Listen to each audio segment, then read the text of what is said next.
Happy Wednesday, football fans, and welcome into another edition of the Pro Football Chase podcast. I'm Isaac Sines, and I thank you for joining me. In today's episode, NFL defensive tackle Jerel Worthy and I preview Week 8's matchups and discuss some potential trades that could go down ahead of October 29th's deadline. We also discuss underappreciated storylines from Week 7 and what's next for the Chicago Bears and Mitchell Trubisky. This is the Pro Football Chase podcast, a podcast that has featured interviews with Rams wide receiver Robert Woods. To reach 1,000 yards, and last year, unfortunately, I got hurt midway in the season. But other than that, just working and grinding to get to this point, and finally broke it with a lot of games left. Packers wide receiver Marquez Valdez-Scantling. Just the fact that we got all-pro on the other side of the ball, in Devontae. So when you got a guy like that, that's just going to get the main focus. Obviously, people start to know my name a little bit after I made a few plays here and there. Broncos offensive guard Ronald Leary. It would either have to be a counter or a pin and pull play when we get on the edge and run. I think it's always impressive when big guys can get out that stance and move and hit somebody. And rising stars Dalton Risner, Charles Amenahu, and Jawan Williams. This is a podcast that offers player perspectives from some well-decorated veterans, including T.J. Houshmandzadeh. And people will say, "Oh, well, is Dak Prescott a franchise quarterback? Look at his record. It tells you he is. Oh, he has a great defense. He has Ezekiel Elliott. You tell me a quarterback in the entire NFL that's not Tom Brady that does more with less." Game previews, recaps, and analysis. Turn the volume up. The chase is on, and the chase is live.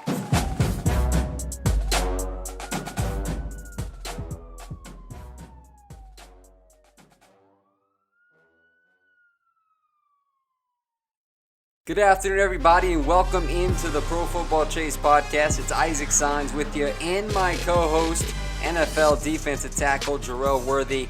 It is October 23rd, so we're moving right along here in the NFL. Week 8 coming up, so we're almost at the halfway point of the NFL season. So, Jerel, how you doing today, brother?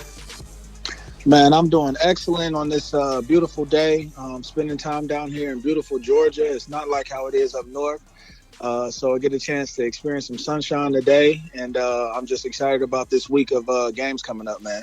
For sure, man. There's some beautiful weather coming in. We're already approaching November, so a little bit of some cooler weather, so it definitely does feel like fall, so that's always a good thing. But, Jerel, let's turn the page, man. The NFL trade deadline's coming up on Tuesday, October 29th, so we're still a little bit of ways off from it, but we've already seen plenty of trades, a slew of them actually, starting on Monday. So, the business side of the NFL never sleeps, and started on Monday when the Texans bolstered their secondary once again, acquiring former first-round pick corner Garyon Conley from the Oakland Raiders. The Raiders received a 2020 third-round pick in exchange. Now, Jerel, this trade makes a lot of sense for the Texans considering the injuries that they have at the position. Starters Jonathan Joseph, Bradley Roby have both missed some time with hamstring injuries. And then you got a guy like Conley who brings some upside. He's had an interception, 2 pass defenses this season alone, 24th overall pick in 2017. So what are your thoughts on that trade? I think it's a great situation for him, man. You're coming into a secondary that's been depleted with injuries. You have an opportunity to basically get your career back on track. Houston's a great place to play. The fans are there, are great. Their defense on most occasions are rolling pretty well, and so when you have an opportunity to come in and right away impact the team, you should be ecstatic about the opportunity. And I think that given this chance to come down to a Texas team that's competing for a division title, I think you have a great chip on your shoulders to be able to prove that you're worth the trade. And sometimes a change of scenery is all you need for a player like Conley, who wasn't selected by the current regime there in Oakland, right? Because, Mayock is there, John Gruden. So that tends to happen a lot, Jerel, where you see players on the move from franchises that the GM that selected them is no longer employed by the organization. And so in this case, Mayock decided to get a third rounder in exchange for Conley. He gets a new start there in Houston and a chance to contend for a division title and beyond. So let's go ahead and take a look at the next trade. This one, I feel, is just putting the NFL on notice. It's not fair at this point. The Patriots acquiring Mohamed Sanu from the Atlanta Falcons for a 2020 second-round pick. This happened early Tuesday morning, so Belichick and the Patriots, they throttled the Jets on Monday night, and they wasted no time in upgrading that offense, acquiring the 30-year-old pass catcher from Atlanta, who's going to give New England another inside target, especially on third down. He's going to help take pressure off Julian Edelman. So, Jerel, what are you thinking about this deal that's going to set another valuable receiver to the Patriots? Well, congratulations to Bill Belichick for always manipulating the NFL in the fashion that he does. The Patriots just seem to continue to get richer. I think that there's a lot of speculation with Tom Brady, and obviously, whether it's his last year or not, with Adam Schefter and coming out with the things that he talked about this past Monday night. I think you have to believe that Belichick is going all in this occasion, and so. When you sign a guy like Antonio Brown and then you come back and you sign a player like Mohamed Sanu, you continue to keep trying to give Tom Brady the best chance in order to win another championship. And I think with the addition of him and obviously Julian Edelman's there, Philip Dorsett's been playing phenomenal this year. Brady obviously always needs that big body type of guy where he can just kind of throw you open, a guy that doesn't necessarily need routes in order to catch big passes. And so I think when you have a big guy like him coming in to impact a team that's already undefeated, man, I know he's ecstatic going from a team that's 1-7 to a team that's 7-0. So I know he's fueled about getting in there and getting to work. And Tom Brady can only be excited about a young player that brings such an upside to an already thriving offense. Sanu, he's in his 8th season. He's got 33 receptions for 313 yards and 1 touchdown. So, that Falcons team, they have been struggling up and down on a roller coaster. So, yes, he's going to welcome a new challenge there in New England. And one thing I like about this deal is that Mohamed Sanu is one of those gritty receivers that he's going to go about his business. He's a physical wide receiver where he's going to block a corner and he's going to block him till the whistle blows, very aggressive. And so he fits that Belichick mold. And I feel like this is a picture-perfect setting for a player like Sanu to thrive and continue to showcase that he's still in his prime. A lot of people have been questioning him about his low usage rate. And, well, he was already a part of an offense that has Julio Jones and Calvin Ridley. So now he gets to go to New England where Tom Brady's definitely going to be looking his way in the red zone, especially with Josh Gordon battling a knee injury. So big upside move there from the Patriots. Let's go on to another pass catcher that is now in a new environment, and it's Emmanuel Sanders as he was traded to the San Francisco 49ers, who are the second unbeaten team in the NFL along with the New England Patriots. The 49ers sent a 2020 third and fourth round pick to Denver, but they also included a 2020 fifth round pick with Sanders in the deal. What are your thoughts on this one? I think this is phenomenal. When you have a guy that can run the whole route tree like Emmanuel Sanders, a veteran that comes in and knows the ins and outs of a Shanahan-style offense, you have to understand, being in Denver, they always want to have a good stretch running style game. And I think the West Coast and the familiarity as far as the language will be there with Kyle Shanahan and his offense. Then you have a guy that basically can run all those intermediate routes, and all the play action pass becomes alive now, because, you have Marcus Goodwin going over the top, man, and Marquise Goodwin having an opportunity to go deep.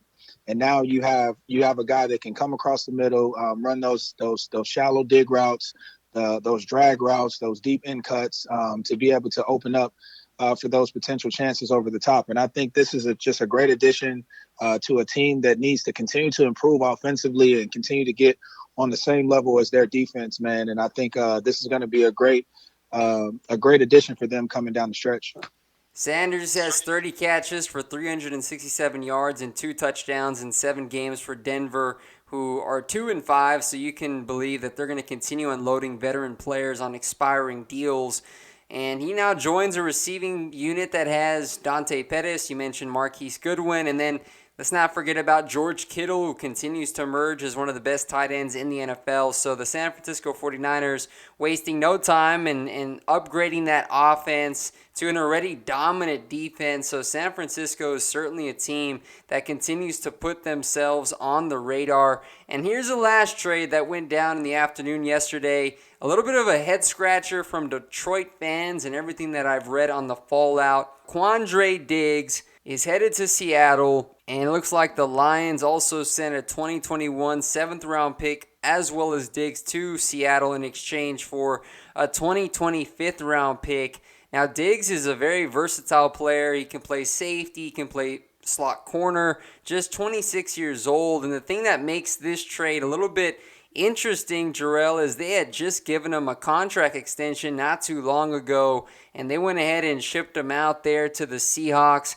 And I can see from the Seattle standpoint where they want to bolster that secondary, especially with Tedrick Thompson dealing with some injuries. But this guy can really come in and make a difference on the back end for a Seattle defense that clearly focused on upgrading the front seven, acquiring Jadeveon Clowney earlier this season, and now you got Ziggy Ansah. So I really think this is a high upside trade for the Seattle Seahawks as they continue to contend for that NFC West title with the undefeated 49ers. How do you view this one? I think this is a great addition for Seattle. I think it also sends a message that Detroit is starting to realize, what type of team they really are over the first 6 and 7 weeks of the season. They've been in games where they've had opportunities to compete, but just realize that their personnel is really not going to get them where they want to be in order to be successful. And so I think that they're going to be in a position that Denver's in, where they're going to start to unload those types of contracts as far as the veteran players. But I know that Diggs is a guy that can really come in and play in multiple positions within the defense. And I think that Seattle can definitely improve in their secondary. Their front seven is there, obviously with Ziggy Ansah and Clowney and Bobby Wagner. Those guys are going to be able to compete at a high level week in and week out. I think it's just a health issue for just a couple of them of the group. But if you have opportunities to bolster your secondary, I think that Seattle made a great move in adding a veteran player that can play in multiple positions. But I think it's just really a testament to Detroit and how they're going to start to look at their season moving forward. I know they have the game coming up against the Giants, but it's just going to be a very tough haul for them to really try to compete within this division, especially with how the rest of these teams are starting to unfold. Right. The Vikings starting to play some good football as well, so they may be sellers at the trade deadline. We'll see how this continues to unfold. I know Darius Slay and a couple of the Lions secondary players were not happy with Diggs leaving town, but that's the way it goes. So now for the fun part of this segment, Jerel, we're going to become GMs for the moment here on this podcast, and we're going to discuss a couple of trades that we would like to see go down ahead of next Tuesday's deadline. And this is always something fun to do because you know what? We can imagine and we can put different players in different scenarios, and it's just kind of a cool thing to sort through. So on that note, Jerel, why don't you go ahead and share one of your trade ideas and how it can impact the contending team? Man, it was pretty tough, man, because there's a few players out there that I want to actually go through.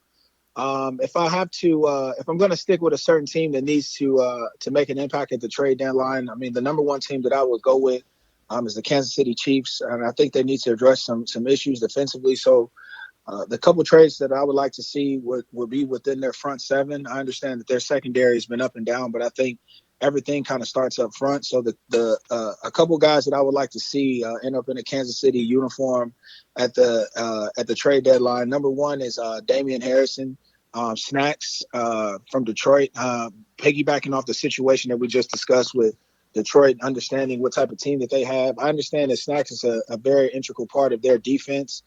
He was looking for an extension this past offseason and the season before, and And so, I'm sure that he wants to go to a place where he feels really appreciated. And I think that Kansas City could definitely use his services to be able to stop the run up front, to give this young secondary an opportunity to be successful. And so with Damian Harrison, I think I would love to see him in a Kansas City uniform.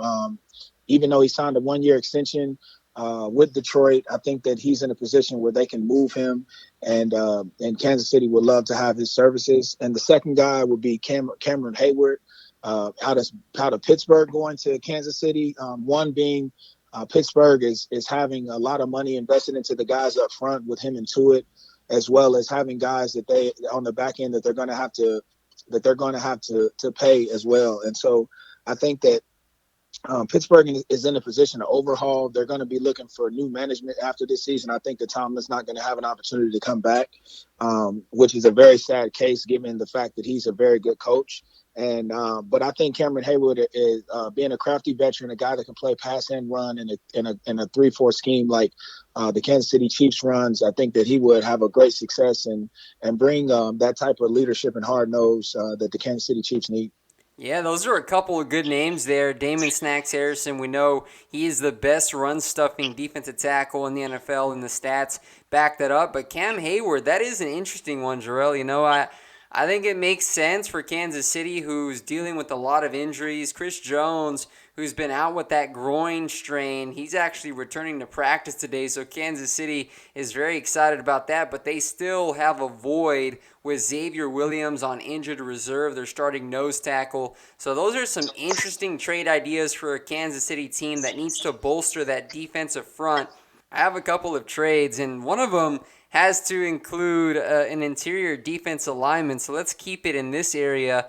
I have Jets defensive lineman Leonard Williams heading to the Indianapolis Colts. Williams has been garnering trade interest from multiple teams around the league, as Jets GM Joe Douglas, who's on the first year there in New York, and he's going to look to overhaul the roster with draft picks. As you know, Leonard Williams was selected by former GM Ryan McCagnon, so there is some disconnect there. Plus, Williams is on his 5th-year option, meaning he's going to become an unrestricted free agent after the season. So you can see the Jets, who took another big loss on Monday night, they're going to be unloading these players to get draft picks and rebuild in that regard. But Williams, he's underwhelmed a little bit this season. He's coming off a 5-sack season in 2018, but he is still explosive at the line of scrimmage. He has an immense upside. And you look at the Colts, who are a team that are currently number 1 in the AFC South, beating the Texans last Sunday,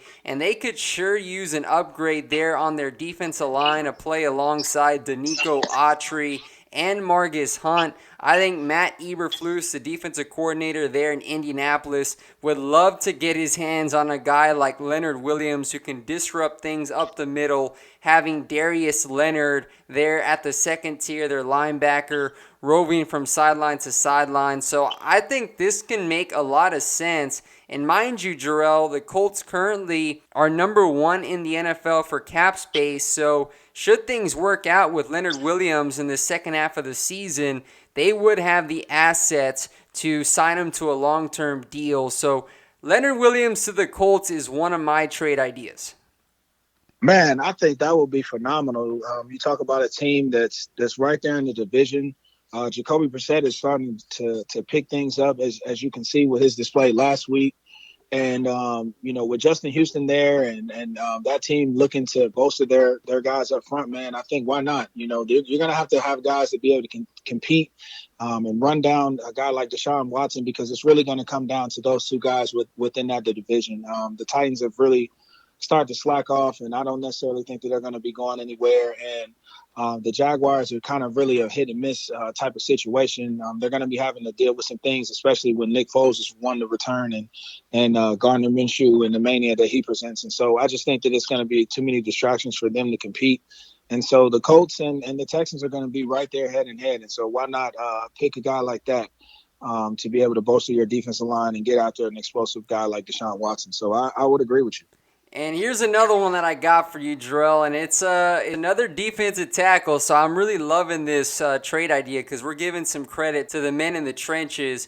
And this one has to do with Bengals defensive tackle Geno Atkins. Now, Zach Taylor, to preface this trade scenario, Zach Taylor has been very open about listening to trade offers for veteran players, considering that they're in a rebuilding mode. They have not tallied a win this season. But Geno Atkins, 31 years old, he's on a big contract, so there would have to be some obstacles to overcome for the Bengals and another team to work out a trade for Atkins. But the one team that I love to see Geno Atkins on, and he would really help this team, it's the Dallas Cowboys. We know the Dallas Cowboys have had issues stopping the run.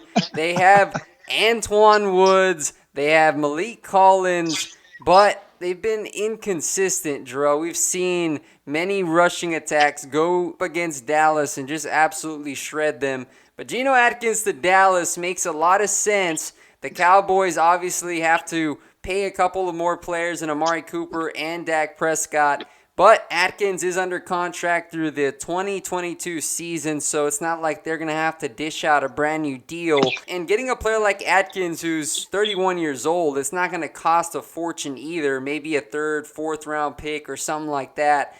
I think he's a guy that can come in and be an impact player from the first game he's with the organization, and it could make a lot of sense. He's got 25 total tackles, 3 tackles for loss, and 3 sacks this year.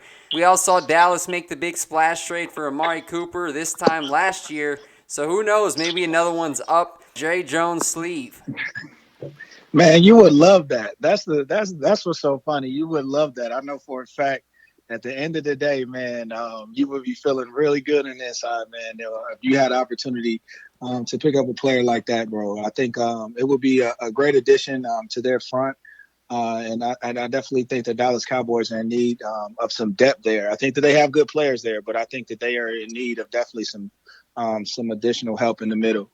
But if I had to just give you one more guy, I'm giving you one more guy. Go for it.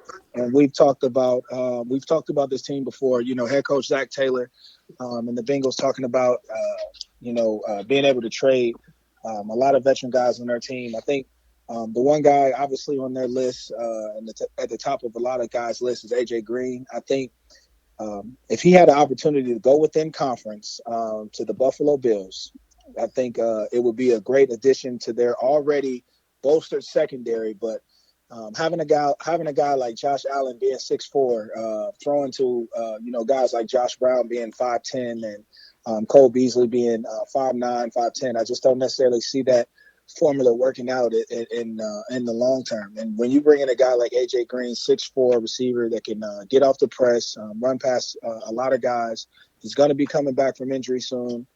Having an opportunity to bolster their offensive attack, and be able to have an opportunity to compete with this elite defense. And I think AJ Green will give the Buffalo Bills an opportunity to be able to compete for the division moving down the stretch. When you look at the games between Buffalo and New England looked absolutely terrible against Buffalo. That was probably one of their worst performances offensively up to this point this season. And they were able to win 19-12.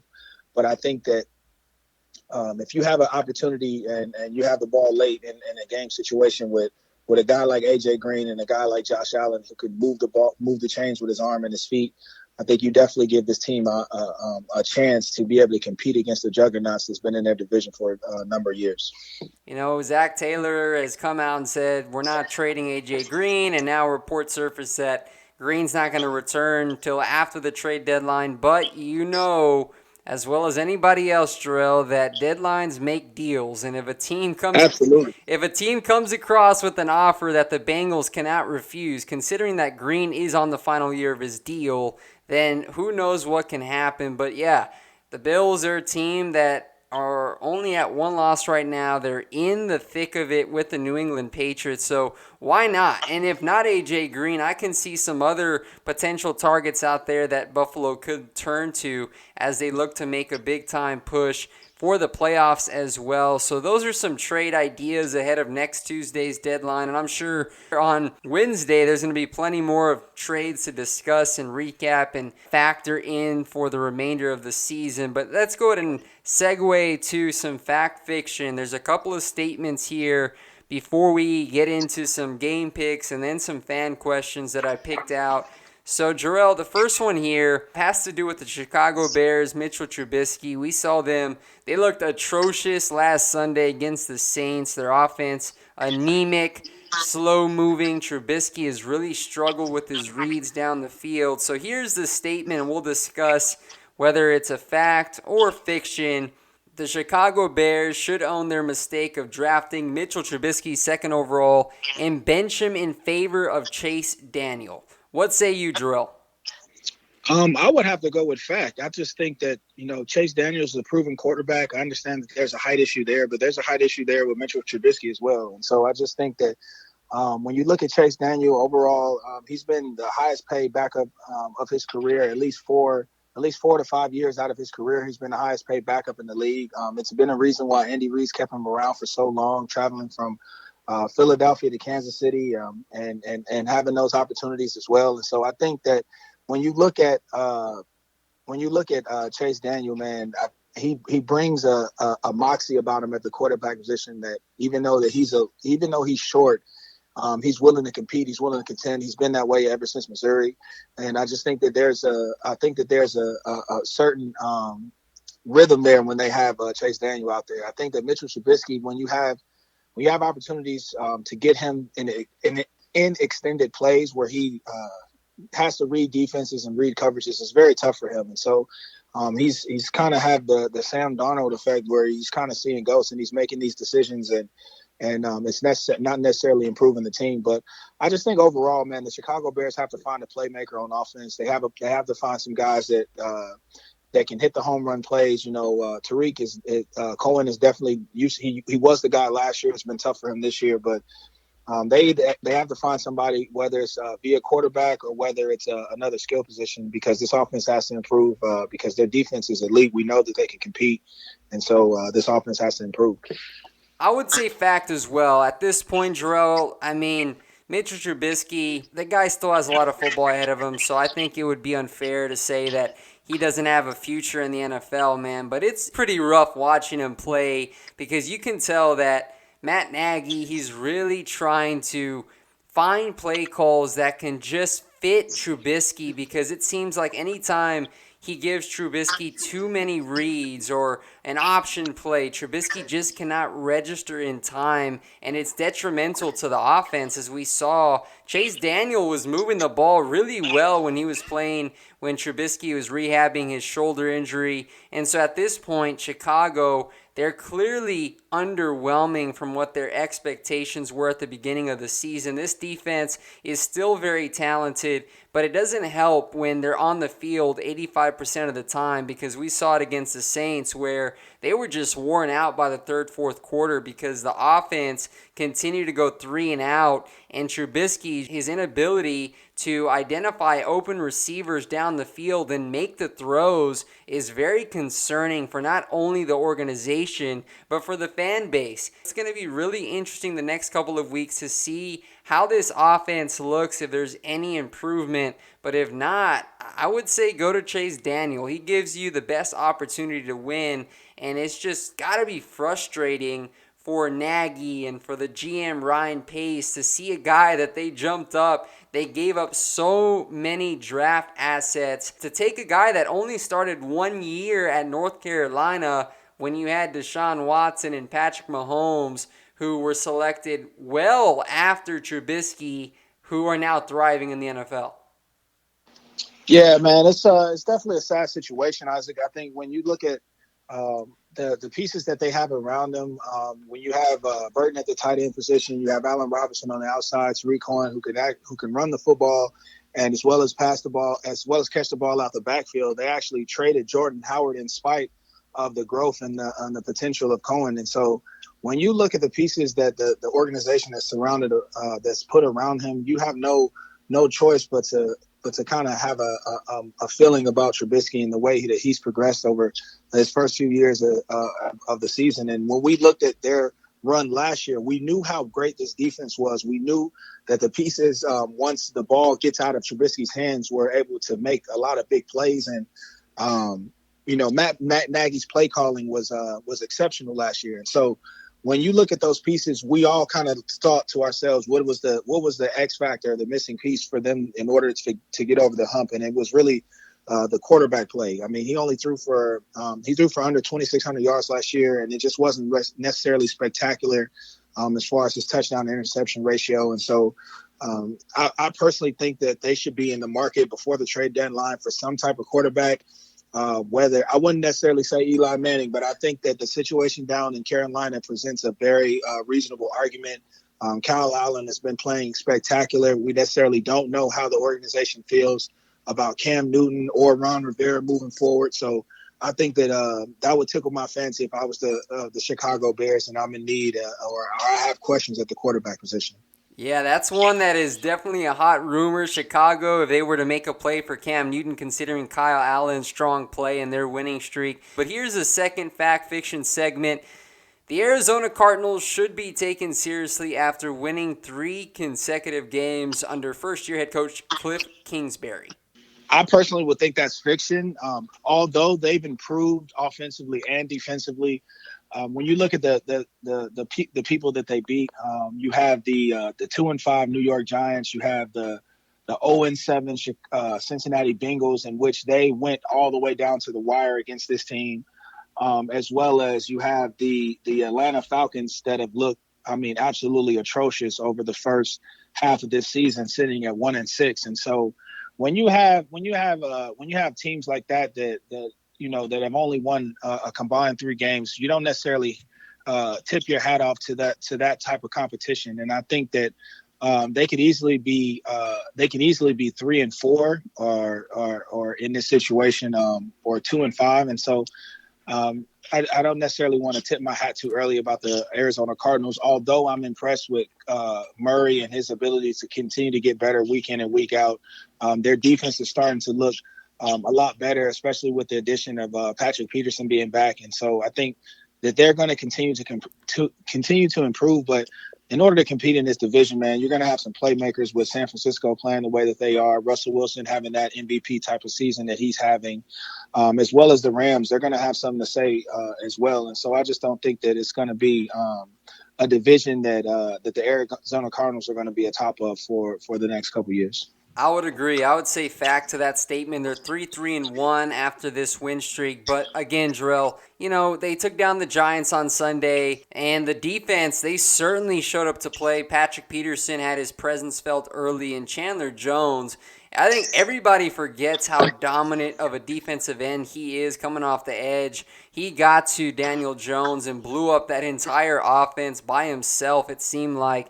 But the Cardinals' offensive line, they struggled in their first 3 games. They allowed 24 sacks on Kyler Murray, and since then, they have indeed improved.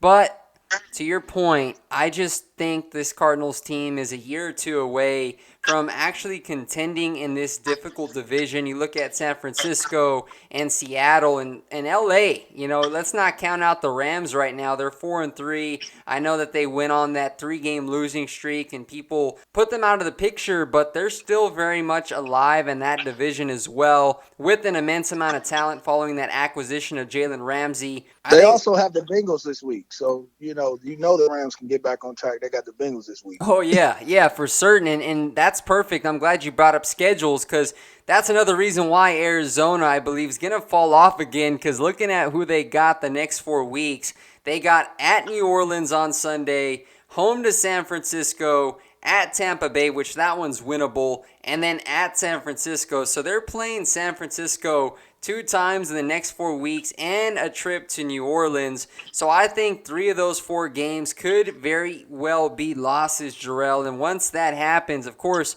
you can never assume anything, but just the opponents they're taking on, that San Francisco defense in New Orleans, firing on all cylinders, rallying around Teddy Bridgewater, and even the Buccaneers, they're still a sneaky team. If Jameis Winston decides to show up and air it out without throwing interceptions, that offense is very difficult to stop. So for those reasons, I think Arizona, they're still a little bit off from being a valid contender. But nonetheless, I mean, it's cool to see them having some success with the number 1 overall pick, Kyler Murray. Yeah, I think this is just going to breed confidence for the kid moving forward. You have to look, man. I mean, it's very tough for a quarterback to come in and pick up things on the fly. I mean, that's the hardest position in the sport of football. And so to be able to orchestrate an offense, even though it's they're trying to make it as similar to college as possible, you're going to have your struggles and your ups and downs. I personally would love to see, David Johnson come back to that type of elite status that he used to have a few years ago. And it would be great to see him go out there and put that on display. Although it's been very tough for him this past season, even with the contract extension, I just think that it would be great to see him get back to that type of status. Yeah, and he's nursing a back and ankle injury, and it looks like he's not going to be playing on Sunday because the Cardinals went out and signed a pair of free agents, Alfred Morris and Zach Zenner. So hopefully whatever he's dealing with is not a long-term ailment. But on that note, Jerel, it's time for our Week 8 picks. So let's go ahead and get rocking here. Thursday Night Football coming up, 1-6 Redskins at the Minnesota Vikings, 5-2. Now, Jerel, Adam Thielen was officially ruled out about an hour ago with a hamstring injury, so we won't be seeing him.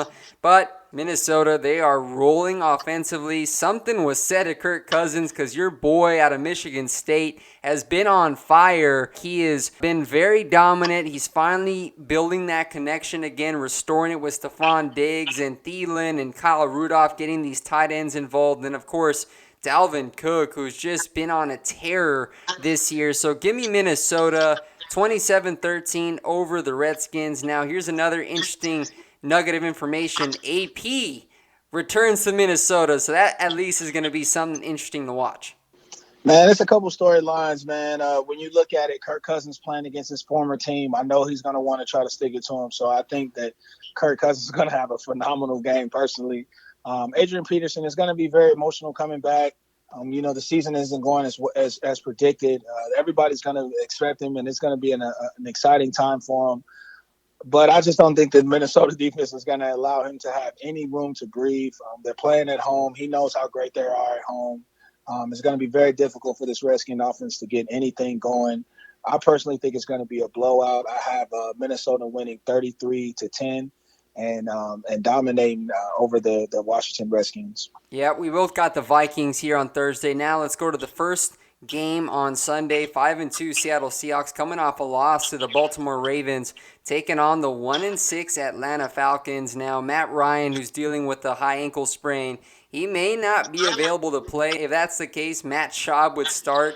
Now, of course, Dan Quinn told the media today that he is optimistic that Ryan will be able to be out there. But either way, whether Ryan is playing or Matt Schaub's under center, give me the Seahawks 30-17. I look for them to bounce back against a leaky Atlanta secondary. Right now, those guys are giving up 400 yards on the regular. Look for Russell Wilson to have another big day. So Seattle just too overbearing for a Falcons team that just continues to trend in the wrong direction. Absolutely, Isaac. Seattle's going to come in. They're going to dominate this game up front. If Matt Ryan is playing, Matt Schaub is playing, whichever Matt's playing, it's going to be a very tough time for them, man. I think that Russell Wilson has a lot to prove. These guys kind of dropped the ball last week, and so I think that they're going to be excited and ready to get back and have an opportunity to dominate this week. And so I personally have the Seattle Seahawks winning 28-13. I think that they're gonna dominate on defensively, and it's going to be an exciting game to watch.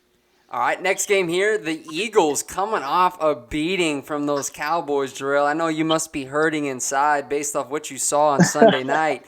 But now they're going to have to take on the 5-1 Bills, man, who that defense has been dominant this season. Josh Allen looking good. You talked about them earlier in today's show. Give me the Bills to win this one, but very close, 20-17. A lot is going on in Philadelphia right now. If you read the headlines that the Philadelphia Inquirer is publishing, you got players calling out each other on radio interviews. You had Lane Johnson saying players were showing up late to meetings, and then Malcolm Jenkins disputing that. So there's a lot of drama going on in Philadelphia. And I just think that they'll go up to Buffalo. They'll put up a good fight against the Bills. But right now, the Bills are the better team in all phases of the game. And I look for them to squeak out a tight one, 2017. I think I think it's going to be a close game, man. I personally think that it's going to be the same as you. I have the score as well, being 20-17. But I just think that it's going to be a very close game, man. I don't necessarily want to count out the Philadelphia Eagles. Every time that we have an opportunity to count them out, this is when they play their best brand of football. And so, going in there, I know the Bills Mafia is going to be crazy. I know the Bills Mafia is going to be excited, man. They're going to be crazy. But I think that Philadelphia has a chance to win this game. This is a game that they have to win. So I'm going to go in favor of Philadelphia 20-17. I can see that the Eagles tend to bounce back when they have the most adversity. We've seen it a couple of times already, so that's an interesting matchup. Next game here, Chargers 2-5. This is another team that is underwhelmed, disappointed since Melvin Gordon ended his holdout. They just have not been in sync. Now, of course, they're dealing with a whole lot of injuries as well, so that could be a factor. But they're taking the road to take on a Bears team, 3-3. They're trying to sort their offense out. Who do you have taking this game? Now, I have the Bears winning this one in a close game. It's going to be close. I think it's going to be 18-15. I know Phillip Rivers is going to come in there and try to battle his tail off. He's one of those type of quarterbacks that continues to sling the ball no matter what the score is.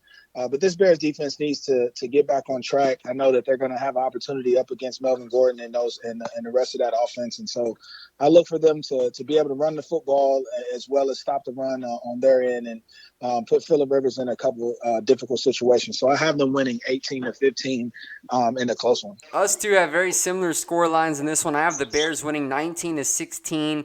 I think this defense is actually going to score a touchdown for Chicago, and with the pair of field goals coming from Eddie Pinheiro, I think Chicago pulls it off at home.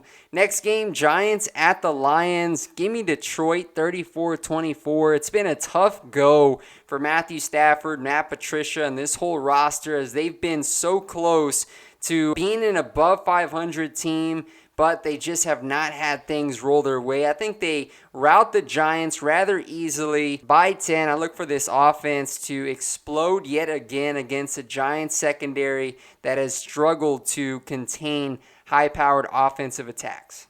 Yeah, man, I'm not necessarily interested in this game as much. So I think that it's going to be depending on how well the Detroit Lions play is going to be the deciding factor of whether or not they want to start trading the rest of their team. And I just believe that the Detroit Lions are going to come in there, with Gallen going to injured reserve. I don't necessarily know how they're going to fare as far as the running game. But I think that Matthew Stafford is going to be able to put a few balls in the air. So I have them winning in a score of 23-13.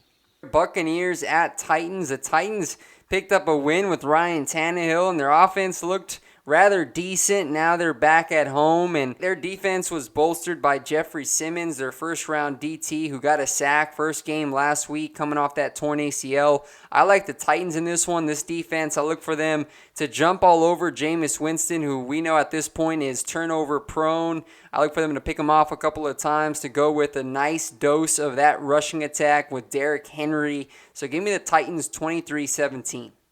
I personally agree with you, man. I think that the Titans are going to come in. They're going to run the football. Jameis Winston's going to have a couple turnovers. I think it's going to be a very tight, gritty game like how it was last week for the Tennessee Titans. And so hopefully Ryan Tannehill can prove me wrong like he did last week, because I know I took him. I bet against him in the fact fiction segment that we had, and so I want to see if he can double down on his success. So I have the Tennessee Titans winning in a score of 24-17. All right, next game here, Bengals at Rams. This one should be a blowout by all accounts unless something drastic happens. So I think the Rams, they're going to come out on their home turf at the Coliseum 37-10 over the Bengals. Right now, Cincinnati, they cannot protect Andy Dalton at all, and it's getting uglier by the week. This defense is also battling a lot of injuries without Drake Kirkpatrick and William Jackson, two of their starting corners. So I think the Rams will get another win. They'll get back on track. This offense should be flowing pretty well as well. Yeah, I think this is a game where the Rams have opportunity to patent their stats. They have opportunity to go out there and put some new things in, add some new spice to their game plan, man, coming down the stretch, because they definitely need to add some flair to their team. And so I have the Rams dominating in a game like this. I think Aaron Donald's going to get 3 sacks, especially with the way that the Bengals have been protecting Andy Dalton. And so I think this is going to be a blowout. I have them winning in a score of 31-10. Cardinals at Saints. Cardinals, we just talked about them, 3-1, riding a 3-game win streak. The Saints, who continue to just play some hot football behind Teddy Bridgewater. They could be getting Drew Brees back this Sunday. We'll see. If not, he will definitely be back in the starting lineup after their bye. But I think the Saints will take this one at home, 24-20, in a close battle with Arizona. Kyler Murray could have some success against New Orleans secondary that is probably going to be down Eli Apple. The Saints, though, what they're going to be able to do on the ground as they get Alvin Kamara back from injury, as well as Latavius Murray, who showed out against Chicago, being that bigger physical running back. And then Michael Thomas, that's going to be a fun one-on-one matchup against Patrick Peterson. But New Orleans right now, those guys are just on another level, so I think they'll edge the Cardinals out by 4. I personally think that they're going to win at least by 17. I think that Kyle Murray is going to compete. They're going to put at least 18 to 20 points on the board. But the way that the New Orleans Saints have been built, they've been able to withstand any blow that's come their way. I mean, they lost their play caller. Alvin Kamara was out a few games. They went to Latavius Murray, and you have a guy that had a lot of success in Minnesota, and now is kind of being the backup in New Orleans, and so when he has this opportunity, he's been able to shine. And so this offensive line has been proven that they can protect the quarterback as well as run the football. And so I think that they're going to win in a score of 34-17. Jets at Jaguars. I have the Jaguars winning this one 28-16. Gardner Minshew, I look for him to have a big day against a Jets secondary that just got obliterated by New England.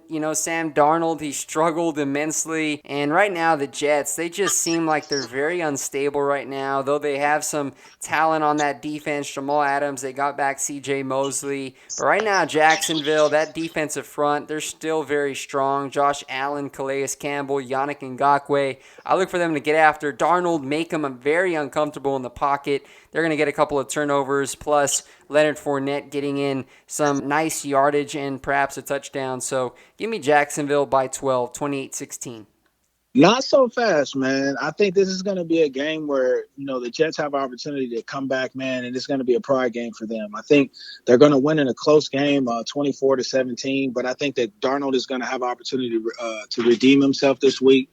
The Jaguars defense isn't nothing like the New England defense. And so I don't think that they're going to have any opportunity to really affect him in the same fashion that New England did. I mean, we're talking about, Bill Belichick up against a very young quarterback. And so I think that the Jets have an opportunity to win 24-17 on the road.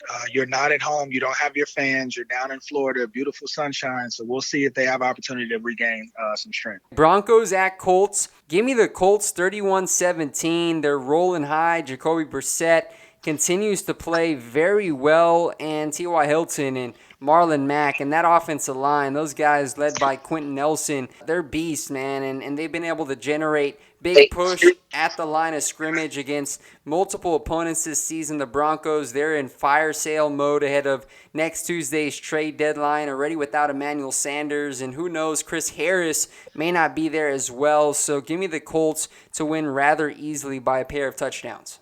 Yeah, I would agree with you, Isaac. I think that the Colts are going to have opportunity to dominate in this game. I just don't necessarily see that the Denver Broncos are going to come in and have any impact on them, especially on the defensive end. And obviously with the departure of Emmanuel Sanders, it's definitely going to be tough for Flacco to be able to move the ball down the field now. And so I think that their defense is going to have a great chance against Phillip Lindsay in this running game. And I think that the Colts are going to have every opportunity downfield with Jacoby Brissett in the play action pass. So I personally have the Colts winning in a score of 21-14. I think that Flacco's going to get a couple touchdowns, but it's going to be a Colts team. It's going to be a Colts game to lose. Now we got the Panthers at the Niners. Carolina 4-2. San Francisco remains unbeaten. I think this will be a good game, but actually, I don't think it's going to be as close as a lot of people are pegging it to be. San Francisco, their defense, they've shut down any offense they've taking the field again. So I look for this to be relatively low scoring. I think they're going to fluster Kyle Allen. They're going to hit him very frequently with that front seven. And look for Kyle Shanahan to put together a nice formulated game plan that will help Tevin Coleman and Jimmy Garoppolo in that offense hum very well with now Emmanuel Sanders in tow. Give me San Francisco 26-12 over Carolina. Man, I think that Carolina has a really good shot to be the first team to knock off San Francisco. I think that the Panthers defense, they travel well. They've been playing well. They have a lot of veteran leadership up front in their front seven. And they continue to be aggressive this year. And so I think that if the Panthers come in with Christian McCaffrey and they run the football effectively instead of trying to continue to get the ball to him in the out in the passing game, if they can control the line of scrimmage and control the time of possession, then I actually have the Panthers squeaking out a win. 20-17 on the road with a late game field goal. I think that the Panthers defense travels well, and they're going to have an opportunity to get a few turnovers off of Jimmy Garoppolo. Man, if Carolina somehow pulls it out, then you got to be thinking Cam Newton's definitely not going to get that job back after a performance knocking off San Francisco on the road. We'll see. That's definitely an interesting one to watch. The Raiders at the Texans. Kind of funny because they just traded Conley to Houston, and Bill O'Brien said today that Conley will indeed play against his former team. I like Houston at home. This offense is very dangerous. When they're clicking, obviously against Indianapolis, they were out of rhythm, and I still don't think Houston is as good as everybody believes they are, and that's why they lost to Indianapolis. But against Oakland, who absolutely got thrashed by Aaron Rodgers, Deshaun Watson, I look for him to do much of the same to that secondary. So give me the Texans in a high-scoring shootout, 35-24 over Derek Carr and the Raiders. We're actually pretty similar as far as the teams and their winning scores. I have the Texans winning 34-13. I think that it's going to be in similar fashion as what Aaron Rodgers did last week. I think that Deshaun Watson moves a little bit better than Aaron Rodgers as far as, obviously moving around. I mean, obviously Aaron Rodgers is so crafty about it, but Deshaun Watson brings a different element to the game in the quarterback position. And so I think the Texans are going to dominate. Here's a juicy matchup for you here. The Browns, 2-4, coming out of their bye week, going to Foxborough to take on the New England Patriots. 4:25 p.m. Eastern time. Looking forward to seeing this one. The Browns, they've taken a lot of backlash in the media for their poor performance, and now they have a chance. This is their golden ticket, Jerel, to shut up all the critics. If they can go up to New England and beat the New England Patriots, Tom Brady, Bill Belichick. However, I personally do not see that happening. I think the Patriots, Bill Belichick is going to get together a game plan. He's got another young quarterback, a vulnerable offensive line there in Cleveland. This New England defense, they show it every single week. They come out, they smash their opponents, and they do it in dominating fashion. Stephon Gilmore locking things up as the number one corner right now in the NFL. So give me the Patriots 27-17 over Baker Mayfield and the Cleveland Browns. Yeah, I think that the Patriots are going to dominate. I have them winning 30-14. The addition of Jamie Collins this year hasn't really been talked about a lot, but he's been really a great centerpiece for their defense in order for them to get back becoming successful again, similarly before his departure. And so I think his addition coming back to the team has been spectacular for this defense. And so playing against your former team, I know he's going to know all the ins and outs of Baker Mayfield and be able to predict this game a little bit. And so I have Jamie Collins dominating in this game as well. And so I have the Patriots winning 30-14. Now for the primetime matchup, Sunday Night Football, the Green Bay Packers take on the Kansas City Chiefs. It doesn't look like Mahomes is going to play, although Andy Reid has yet to rule him out. It's going to be Matt Moore for Kansas City. Give me Green Bay, Aaron Rodgers. He is playing at an all-time level with Matt LaFleur, Kansas City's defense. I know they had a strong outing against Denver, but that was Denver and Joe Flacco and not Aaron Rodgers. And so I look for this Green Bay team to go in there to Arrowhead and win this one 31-20 over Kansas City. Look for Aaron Jones and Jamal Williams to find some success against Kansas City's defensive line that continues to battle injuries. Though we'll see if Chris Jones can return, which would be a boost for Kansas City, but Green Bay just too dominant of a team. I mean, I would agree with you, Isaac, man. I think that the Green Bay Packers are rolling at this point in time. I personally thought that they were going to be in a juggernaut type of match last week with the way the philosophy of the Raiders and how they come in and try to run the football. Statistically, they did have some success running the football, but this isn't the same offensive line that they'll be facing in the Kansas City Chiefs. So I think the Green Bay Packers are in a position to dominate and to put everybody on notice Sunday night against the Chiefs. Even with the absence of Patrick Mahomes, I think that not the Bills, but the Packers have an opportunity to put everyone on notice.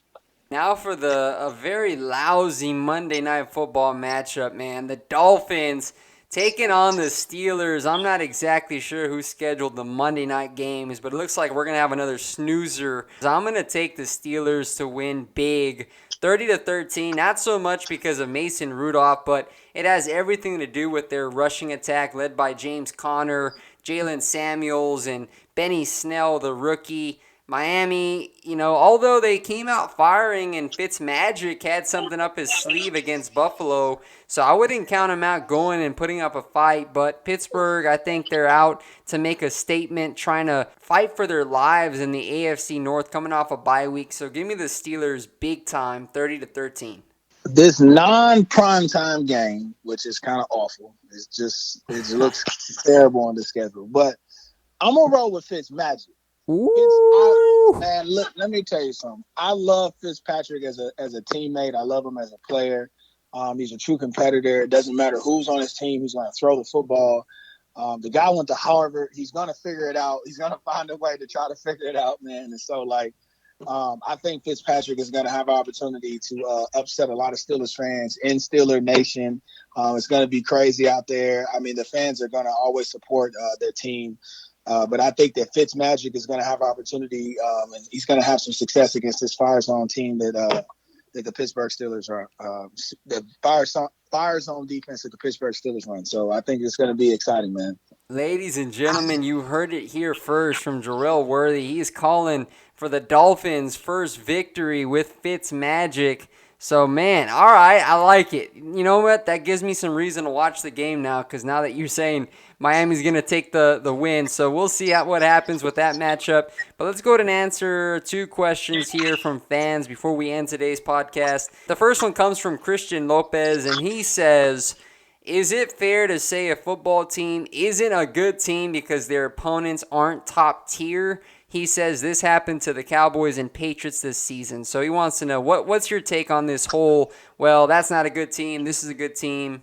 Well, I think it's all about the product that you present, because it doesn't matter about the team that you play against. It always matters about your performance. When you take a team like the New England Patriots compared to a team like the Dallas Cowboys, they both played the New York Jets. They dominated. Don't go there. Don't go there. Hey, look, they both dominated, man. And I just think that the New England Patriots had an opportunity. They're having opportunities to really put on display how talented of a product that they have and how well coached of a product that they have. I think that the Dallas Cowboys have all the talent in place, but it doesn't necessarily seem like they have the chess pieces in the right place on the board. And so I think that the New England Patriots, although they necessarily haven't placed the competition that we would like them to see, they're going to have opportunities later in the season to face tough competition.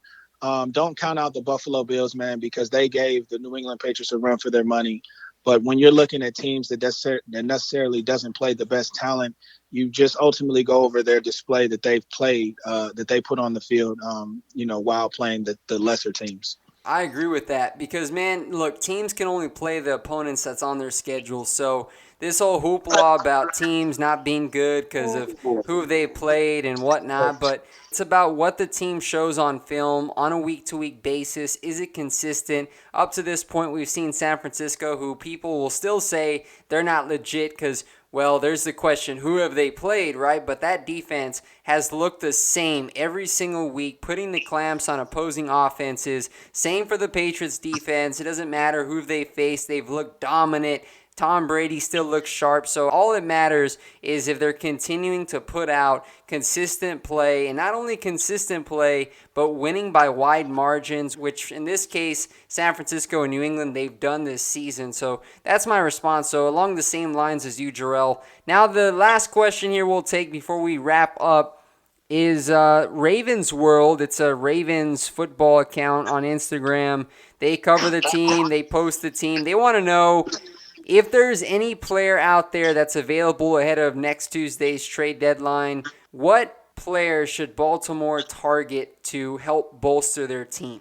Wow, that's very tough of a situation. I think me personally, I would have to personally address their receiving core. I think that Marlon Brown's been great this year, but I think that they have to add just some other type of guy that'll be able to get open for Lamar Jackson. As we've all seen, he's been explosive offensively. He's been explosive with his legs and design runs and everything of that nature. But in order to get over the hump, and as we see, when you face a team like they're going to be facing coming off their bye and the New England Patriots, he's going to have to be able to throw himself out of some situations. It's not going to always be using his legs in order to be successful. So it's going to be tough to get a guy like A.J. Green, obviously within the division that they have. But if they have an opportunity to get a guy like Larry Fitzgerald or another top tier receiver to help bolster their receiving core, I think that would be a great addition for their team. For me, one player that I think Baltimore should go out and get before the trade deadline, and this makes a whole lot of sense, it's Dolphin safety Rashad Jones, who's been disgruntled in that organization for a long time. And Baltimore, I know they acquired Marcus Peters with Jimmy Smith, who's been battling an MCL sprain, Tavon Young on IR with a neck injury since week 1. But they lost Tony Jefferson with a torn ACL, and then this past week they lost their other starting safety, Deshaun Elliott, to a knee injury. So if you're GM Eric DaCosta, I'd certainly pick up the phone and call Miami and see what it would take to get a Pro Bowl caliber safety, Rashad Jones, to pair with Earl Thomas there in Baltimore. I think Jones would fit that Baltimore scheme very well. So that's one player that I'd say would make a lot of sense for the Ravens moving forward. For the rest of the questions, we apologize for not being able to get to them. Keep them coming, though. Next week, we'll do the same. So that'll do it for today's podcast. So, Jerel, again, man, I appreciate you taking the time to chat some football here as we get to Week 8 of the NFL season. So take care. Enjoy the rest of the weekend. Man, I appreciate it. As always, it's always a pleasure to be able to share my insight about football and always have an opportunity to stay around the game. Fans, continue to keep sending in your questions. We're always excited to read over them and have an opportunity to discuss them on the show. And let's just continue to keep getting better with our podcast. So we're excited. Take care. God bless, and we'll be in contact. All right, man. Thank you.